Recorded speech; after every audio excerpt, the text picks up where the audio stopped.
The trees began to bud on Yablunska Street not long after Russian soldiers withdrew from Bucha.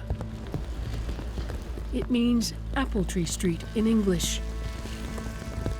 But the horror that still hangs in the air makes even the approach of spring feel an affront to those who died on this street and all around it.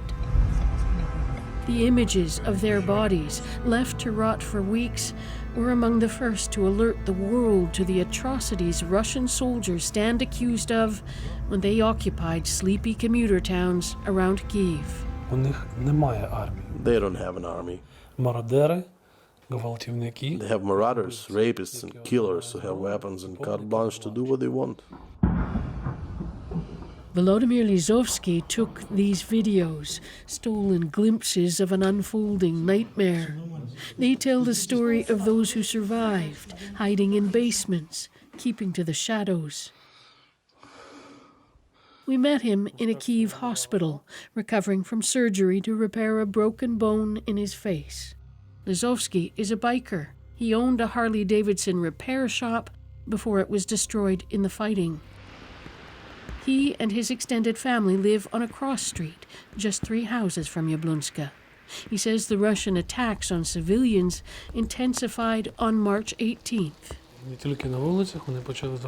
Not only on the streets, they started to come into houses to do searches, and we heard shootings inside other houses. We knew that a lot of people stayed in Bucha for different reasons.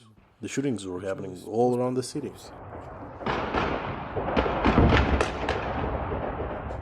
The back of Lazarovsky's house borders another, 1 street over, that was taken by the Russians to live in and left like this. They used to ask him for water from the family well, he says. Then they demanded their mobile phones, searching for names, and next they came to steal jewelry. The knock on the door on March 29th was the most dangerous of all. My mother and father were trying to stop them from taking me, but Russians said if my parents got in their way, it would get worse. They took him to a nearby house, he says, and beat him, demanding he confess to helping the Ukrainian army.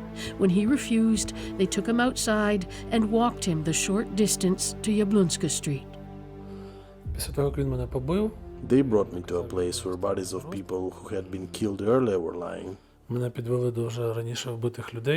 They made me kneel there.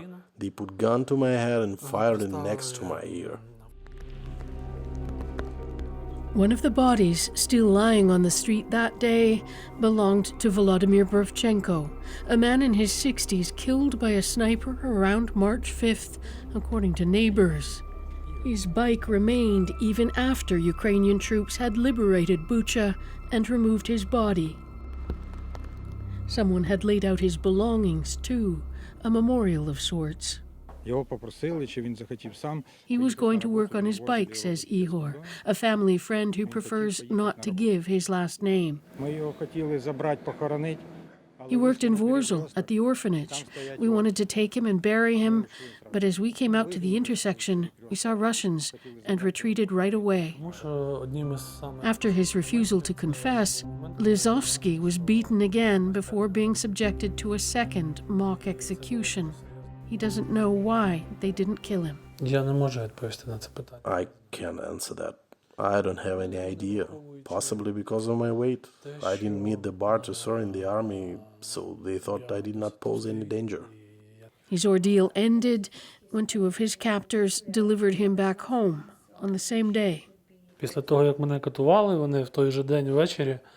They gave me a cigarette and said I was being born again. When my mother saw me, she started to cry and said to the soldiers, "When you go back home, tell your parents what you saw here." One of the soldiers said, "I won't, because it's a shame." 3 days later, Ukrainian troops entered Bucha, recording on body cameras what the Russians had left behind. By mid-April, Ukrainian prosecutors had reported finding the bodies of 278 people and counting in Bucha alone, nearly all of them civilians, many with their hands tied behind their backs. They've appealed to the public to help gather evidence, and just last week published photos of 10 Russian soldiers accused of taking civilians hostage in Bucha and torturing them, all from the same brigade as those accused of tormenting Vladimir Lazarovsky. We will restore and renew our lives in Bucha, and we will find all of the people who committed these crimes. Lazarovsky's physical scars are healing, but he won't admit to psychological ones. He's joined a territorial defense unit, and there is clearly anger sketched across his being, but not fear, he says, not in your own home. Ask him what he dreams about at night, though, and he declines the question. Margaret Evans, CBC News, Bucha.